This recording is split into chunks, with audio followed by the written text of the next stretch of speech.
এখানে বলা হয়েছে যে সংখ্যাদ্বয়ের অনুপাত 7:5 এবং গসাগু দেওয়া হয়েছে 4। ওকে, গসাগু 4 দেওয়া হয়েছে, লসাগু বের করতে বলা হবে। তাহলে এখানে বলেছিলাম যে গসাগু দেওয়া থাকলে তাহলে কী করব, অনুপাতের গসাগু করব। তাহলে এইভাবে সেমভাবে প্রশ্নটাকে সমাধান করব। তাহলে এখানে আমরা কী করব, একটি সংখ্যা ধরে নিব,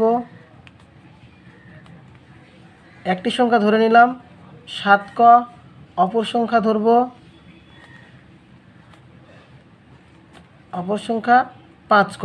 যেহেতু গসাগু দেওয়া আছে তাহলে আমরা কি করব, এই অনুপাত দ্বয়ের কি করব, অনুপাত দ্বয়ের গসাগু করব। ওকে, তাহলে গসাগু কত হবে, গসাগু মানে কি বলেছি, মিল।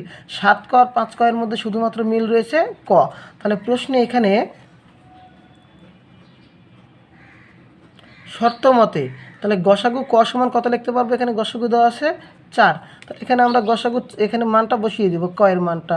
তাহলে কত পেয়েছিলাম 4, এখানে 5 গুণ 4। তাহলে এটার মান কত পেলাম, 4 7 28, এটা কত পাবো, 4 5 20। প্রশ্নে চেয়েছে লসাগু, তাই না? তাহলে আমরা এই 28 আর 20 যেটা পাইলাম সেটা কি করব, লসাগু করে দেব।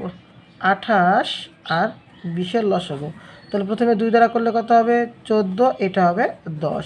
সেমভাবে 2 দ্বারা করলে কত হবে, 7, এটা 5। এখন লসাগু মানে কি, সবগুলোর কী করব, গুণ করে দেব। লসাগু মানে কি করব, সবগুলোর গুণ।